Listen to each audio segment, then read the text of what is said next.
Live, broadcasting not live from Mazatlan, Mexico. I'm Bill the Geek. This is the Bill Dallas Lewis channel, and we make videos about the joys of living in Mexico. Have you watched the Retired Life in Mexico No Bull channel? Have you listened to one or many of the fascinating videos by Ernie Baca? I've seen so many of his videos about immigration, hospitalization, moving to Mexico. What are the things to look out for? And the guy is fascinating. He has so much information.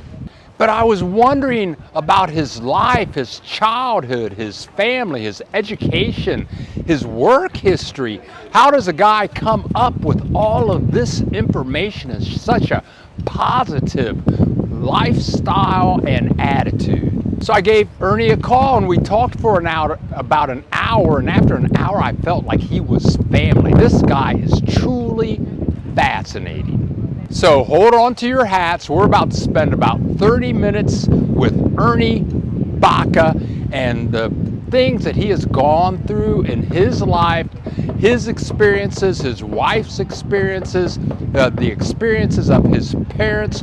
These experiences will blow you away. So let's go.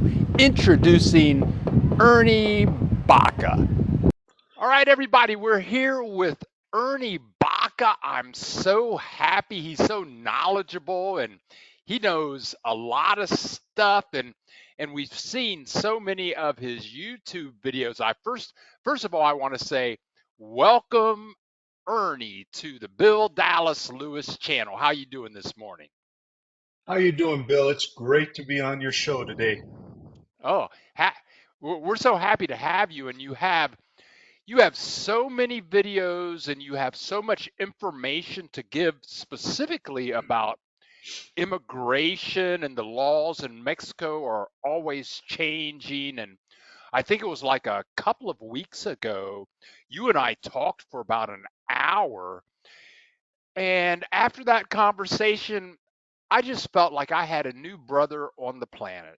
I mean, you shared so much information and you were so full of positive energy and sharing joy. It was just like, oh wow, I got a new friend on the planet. You don't meet too many people like that, but I want to tell people right up front, it's like uh, Ernie always is so serious in his videos, and he does interviews with Mariana. I know you guys have seen many of his videos with her, and they're always like in they're in the information, okay? But I wanted to do an interview that I wanted to share with you guys what I experienced when I talked with him for an hour, which was Ernie. So I'm just going to get down to it. We want to get into what's beyond all the stuff that he knows, and just talk about a little bit of life. And my first question, Ernie, is like, where are you from? Well, actually, Bill. I'm from all over the place. I'm originally from Santa Fe, New Mexico. I was born in Santa Fe, New Mexico. Actually, I'm coming to you from Santa Fe, New Mexico right now. I'm visiting my family over the holidays. Um, but at an early age, my dad was a college professor. Both my parents were college professors. And my dad got an opportunity to work at a university down in South Texas. It's now known as University of Texas Rio Grande Valley. At the time that I moved, it was known as Pan American University. Then it was later on grabbed by the University of Texas system. Then it was University of Texas at Pan American for a while. And then it's now University of Texas Rio Grande Valley. My dad moved down there and with the whole family, of course, and for that job. And we ended up staying there for most of my childhood life, all the way up through high school. And I even went to college there at the University of Texas Rio Grande Valley. Oh, and it sounds like you have brothers and sisters. Do you have brothers and sisters? No, actually, I'm an only child. Oh, you one Believe of it or not. them. You one of them, huh? Oh, Yep, oh, I'm one of them spoiled only children. oh, And and and oh, and and and and I sure am spoiled for sure. oh, wow. Just out of curiosity, okay, so your parents are academicians. Yes. What is their specialty? Well, both of my parents have passed away. My mom was a biologist. Ooh, She had her master's degree from the University of Columbia. My dad was a chemist, and he had his PhD in chemistry, and he taught chemistry. Um, then he went into administration. Of course, he stayed a chemistry teacher all his life, but he went into administration. He ended up retiring as a vice president of the university there in South Texas. wow. So your mother went to Columbia University in New York City? Yes, she did. She got her Oh master's my, at Columbia. oh my God, you got and that's in biology. It's okay. I'm going to drop down the list, my list of 85 questions that I have. And then I want to get back to your mom a little bit, but Sure. what is your ethnicity? What are you? I mean, or how they Well, classify you? I would say, Bill, I'm somewhat of a mutt. Okay, uh, okay, I have, but actually, I'm half Puerto Rican and okay. I'm half Mexican. Mexican American, of course. Um, actually, um, I would define myself as half Mexican, but most of my family is from Santa Fe, New Mexico. And so Santa Fe, New Mexico was kind of a Spanish settlement. It was the missionaries, the Spanish came, the conquistadores came here to New Mexico and they settled. So I have sort of a Spanish background in the sense that my ancestors came from Spain and settled here in New Mexico. But as you know, New Mexico at one point was part of Mexico. So I identify half my ethnicity as Mexican American and the other half as Puerto Rican. My mom was Puerto Rican from Puerto Rico. Okay, but for her to get into Columbia University, I mean, that's an Ivy League school. She had to be like a rocket scientist and coming from Puerto Rico also? Wow. Yeah, she studied at Columbia University. Actually, she got her bachelor's degree at the University of Puerto Rico. Once she finished at Columbia, she went back to Puerto Rico and she was actually a professor there. And then eventually, over the years, she was a professor, and my mom and dad met in actually Ecuador. They were exchange professors for the State Department, the USAID, and that's where they met. And the rest is history. Wow. Now, the other day, you mentioned that you were married also. Can you tell us a little bit about that special person?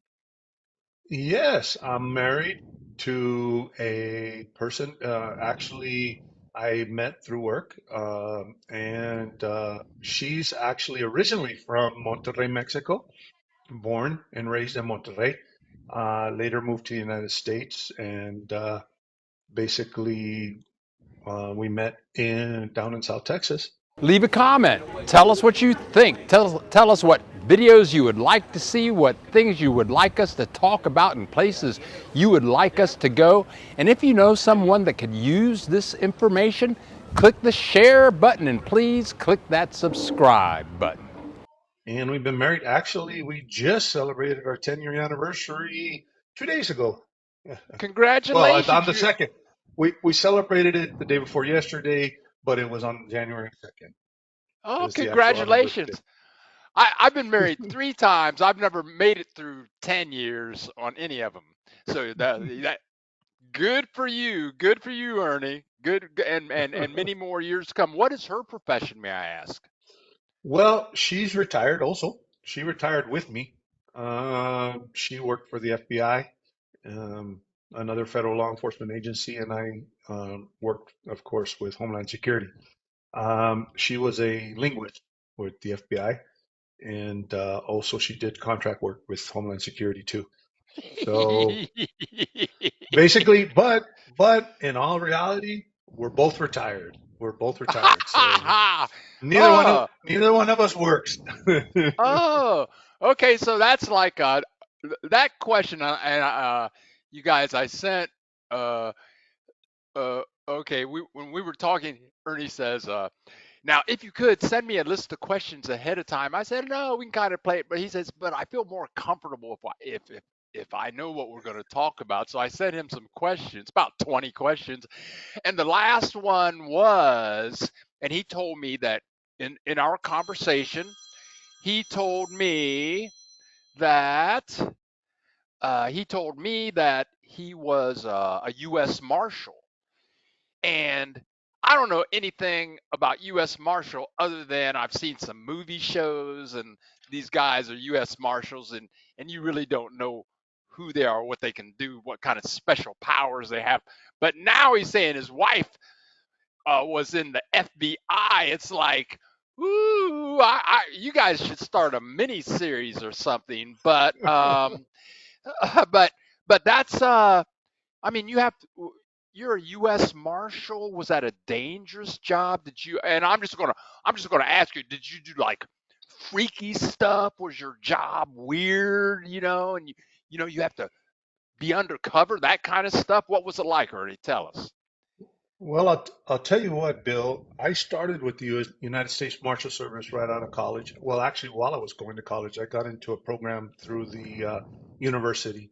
Um, that was my first agency. I spent 10 years with the United States Marshal Service, and then, excuse me, and then I transferred over to what's now known as Homeland Security Investigations. Um, I was, when I transferred over, before the 9/11 attacks, I transferred over to what used to belong to the Department of Treasury, United States Customs Investigations. I became a special agent for United States Customs Investigations. So, being a U.S. Marshal, we had a lot of duties. Of course, the primary duty of the United States Marshal Service is the security of the federal courthouses. Um, and they're the ones that bring prisoners in and out of the federal courts, into the courtroom. Um, then we also had the responsibility of catching all the federal fugitives, anybody who had arrest warrants. I was involved in that a lot, most of my career, because I jumped from task force to task force. When I was down in South Texas, I was on several narcotics task forces, and then when I moved to Albuquerque, um, I was on the violent crimes task force there. So I did a lot of work through the Marshal Service, not just with fugitives, but also with violent crimes and narcotics trafficking. Um, then I went over to U.S. Customs, and of course, I spent my remaining 20 years with U.S. Customs, and then we later became Homeland Security, which is turned into what's now known as ICE. And then we were ICE off of his investigations, and then we kind of we were still under Homeland Security Investigations is still under Immigration and Customs Enforcement, but they're separate in the sense that now they've rebranded themselves as Homeland Security Investigations. Okay. Wow, that's just like a whole different interview. I mean, wow. I have a couple of cousins that are brothers, and one was in the Ohio State Highway Patrol. He went on to be the director of aviation for the state of Ohio, and his brother now is a doctor with the CIA, and he travels the world. But they have stories to tell. I'm sure you and your wife have stories to tell. But we're going to keep this interview somewhat short, and I'm hoping that we can get together with Ernie on a regular basis to dig really deeper into what he knows. But we're going to talk about Mexico soon. But what about your relationship with Puerto Rico? Do you go there? Do you still have family there? Relatives? How does that work? Well, Actually, Bill, most of my mom's side of the family, they moved, well, they've been all over the place. One of my mom's brothers worked for NASA and then later on for NATO. He lived in Germany for a while. Now they're back in Atlanta. My other uncle lives in Spain. He was in the Air Force and decided to stay in Spain. So my family on my mother's side is all spread out. Most of my Puerto Rican roots or family that stayed back in Puerto Rico, they're distant cousins and that type of thing. I've been back to Puerto Rico several times, um, but most of my uh, most of my childhood and adult life really, I've been raised in more of South Texas, Mexican American. Uh, because my mom's family is so spread apart. Now, my dad's family, most of them are in Santa Fe or Albuquerque, New Mexico. So over the years, when I was growing up, I got to spend more time with my cousins and my uncles and my aunts in New Mexico. So I'm a little bit more attached to my Mexican American side than my Puerto Rican side. Uh, but I think it's a little bit more because of logistics than anything else. And most of my family from Puerto Rico, they live in the States. So when I do get to see them, it's usually here in the States.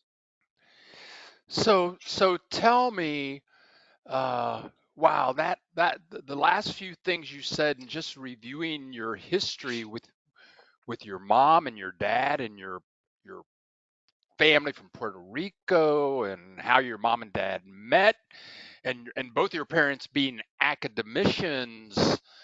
Uh, what was your introduction to Mexico? And uh, I think you said that in our last conversation that you really enjoy, that you like Mexico. What was your introduction to Mexico? Well, Bill, actually, my introduction to Mexico is that I actually lived on the South Texas border. I lived in a place called Edinburgh, Texas, which is most people know it by McAllen, Texas, or Brownsville, Texas. In that area, they call it the Rio Grande Valley. That's where my dad was a college professor. Now, believe it or not, when I was small, Reynosa, Mexico, which is the border crossing there, was very safe. It's not like it is now. We didn't have the cartel violence. It was very common for us to go across the border to go eat lunch.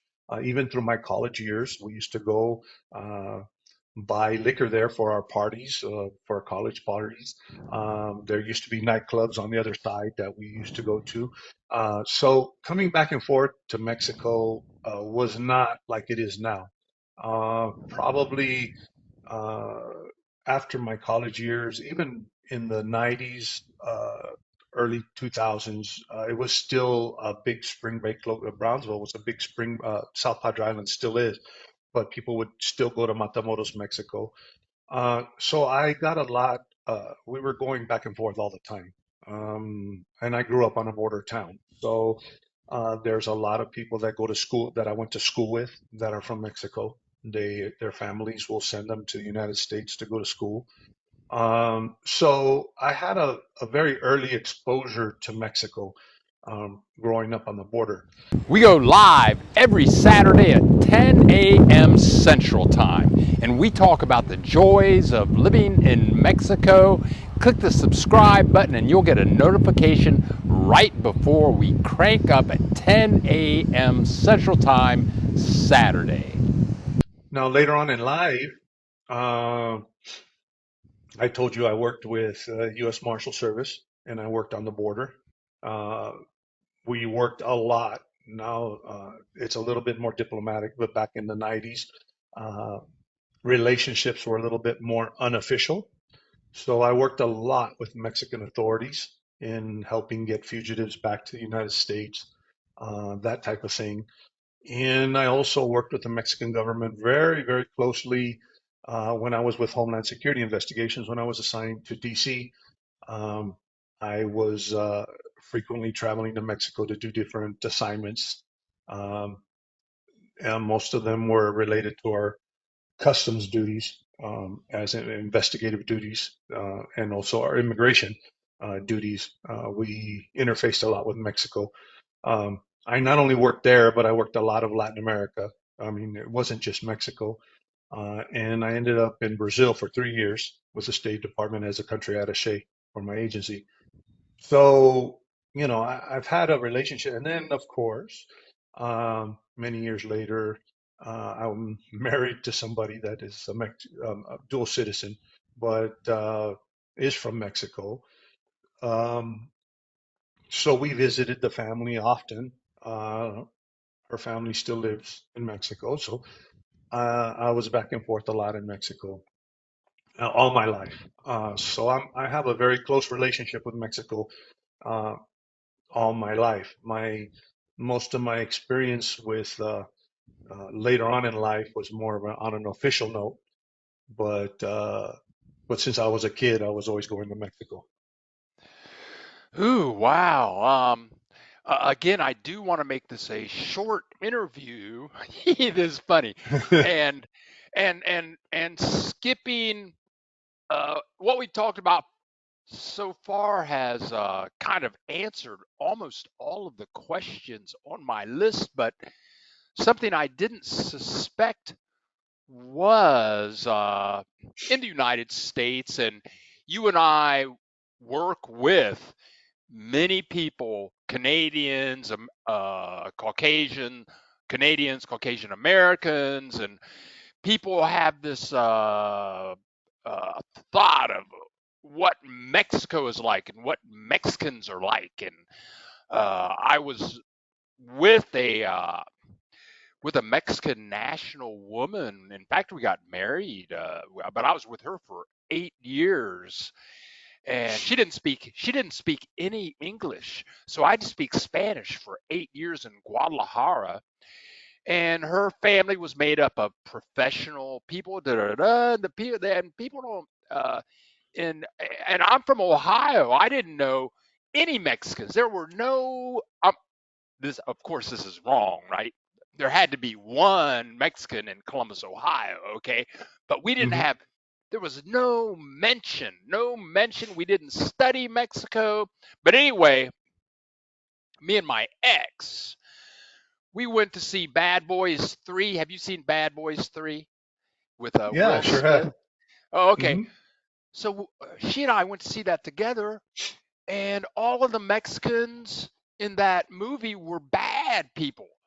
I, I, I I'm just thinking back, but I was ashamed. I was really ashamed for her that everybody that was a Mexican is, and I could relate being black in the United States because it's changed a little bit, but it used to be in the United States, all black people in movies were either cleaning stuff, they were all cleaning stuff, or they were bad people. Okay, and my family and my dad encouraged all of my cousins to go to college. And when I went to Ivy League school, my sister went to a Ivy League school, and my cousins were professional people. And from what you're saying about your mom and your dad as academicians, uh you and your buddies going across the border for your college parties, and like uh this is a part of Mexico and your whole culture of a sophisticated, educated group, family I mean, you, you know what I'm talking about, right? Hmm. You, and you don't hear about that. You don't hear about sophisticated. Oh, what did your parents do? Oh, well, they were academic. They were professors, and oh, my mom went to Columbia University. And then you don't smile or anything. You don't look proud about it. But that's, you know, what do you have to say about that? I mean, it's there. You know. You know what, Bill? There's a lot of misconceptions about Mexico. That's one of the things that I try to bring out in my YouTube channel. You know, the one thing that I've found with expats that are moving, there's people have different reasons for moving to Mexico.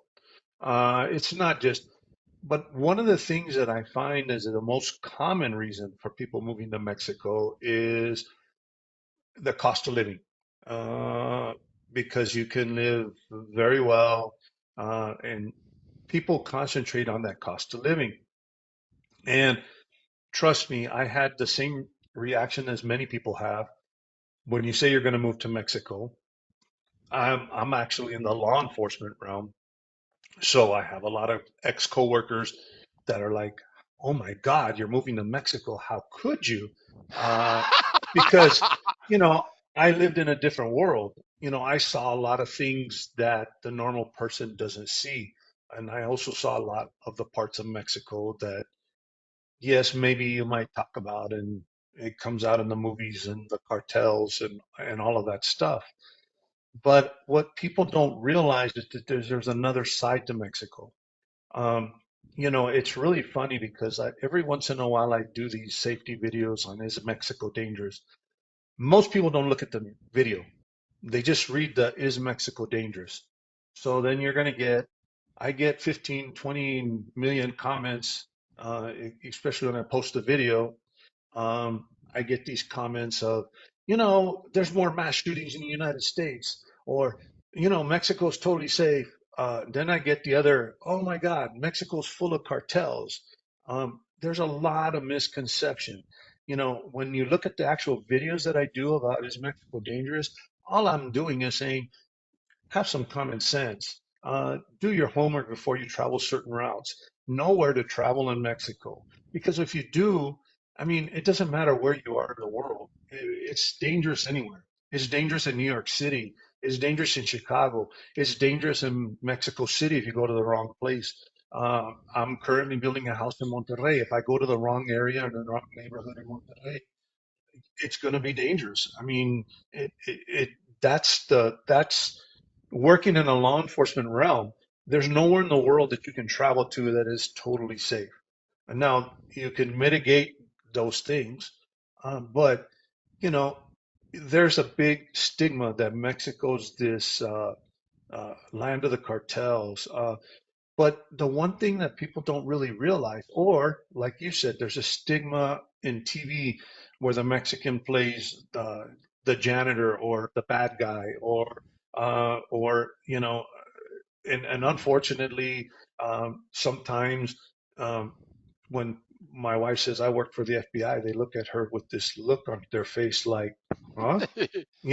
And you know, it's kind of a thing that you have to realize that Mexico is much more than just a cheaper place to live. It's much more than the cartels.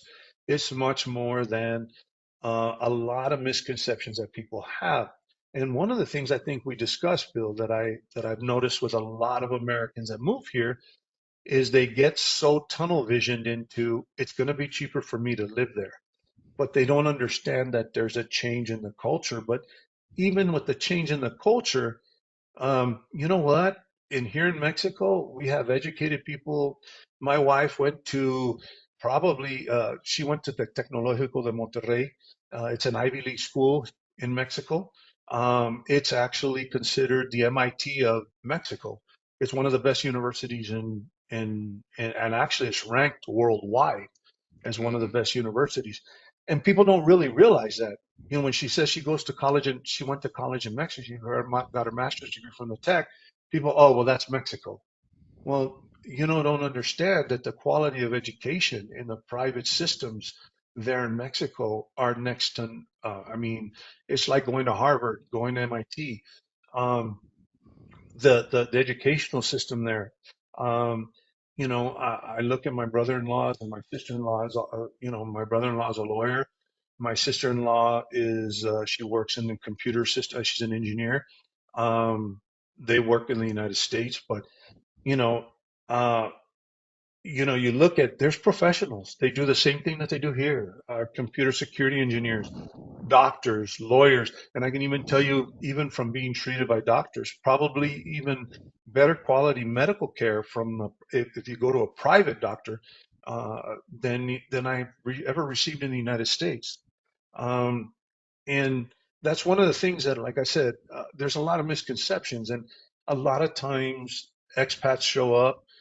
They want everything to be in the United States, or they want the great cost of living, but they don't want to adjust to the way the world works here in Mexico, or not in Mexico, but the way it works in Mexico, not at this present time. So it's one of those things where, you know, Mexico, yes, there's cartels. Yes, there's this. Yes, there's that. Yes, there's poor neighborhoods. Yes, there's poverty. But you know what? There's poverty in the United States. There's danger in the United States. There's danger in Canada. There's poverty in Canada. There's poverty from wherever you come from. There's danger there too. Um, and that's one thing that we need to get rid of, is this stigma or this attitude that, I guess we take these stereotypes and, we show up to, I can tell you in Monterrey, there's places, there's a Lamborghini dealership in Monterrey. There's Mercedes dealerships. There's restaurants that cost just as much as they cost in the United States. But when an American comes here and says, "Oh, why is this restaurant costing the same amount of money that I pay in the United States?" That's highway robbery. Well, no, it's not highway robbery. It's because this country is no different than any other country. Yes, it's cheaper to live in. Yes, I can tell you I live a quality of life equivalent to what I used to live in the United States on half the salary. But it also comes with a sacrifice. And what I mean by a sacrifice is you have to be open to new cultures, open to new ways of living, open. And actually, it's funny because even the resistance that I had as an American when I moved to Mexico, now there's things that I appreciate about Mexico that when I come back to the United States, it's like, it's kind of weird, but I don't understand why the United States is a certain way. And I think when I got to Mexico and I moved there, I couldn't understand why Mexico was a different way. So it's just one of those things where you really need to stay away from the stereotypes and just be open-minded. Mexico's a beautiful place. The culture is very family oriented, very friendly, very open. So, the more open you are to that, and the more open you are to that diversity, the better off you'll be in Mexico. And one of the things I say is, fall in love with Mexico. Don't fall in love with the price or the cost of living. That's what you need to do. Okay, okay. All right. Oh, I know we could talk. I know, Ernie, after the last time we talked, I know that we could do this video for like 4 hours. I know we could. I know Ernie. So I'm going to thank Ernie very much for this time that we have shared together this Sunday morning. This is fabulous, and I know that we're going to schedule and get together to go more in depth to some stuff that he and I may not talk about on our regular videos.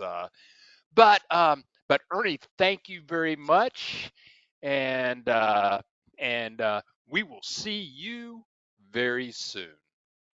It was a pleasure, Bill. Anytime. And I look forward to having more of these discussions with you. Thanks for all of you showing up to see the video. Thank you for subscribing, and thank you to our subscribers. But more than all, thank you, Ernie Baca, for sharing your life with us. What a fascinating guy, and I'm sure we'll have more interviews with Ernie Baca in the near future. I'm Bill Dallas Lewis. This is the the Geek, Bill Dallas Lewis channel, and we'll see you in the next video.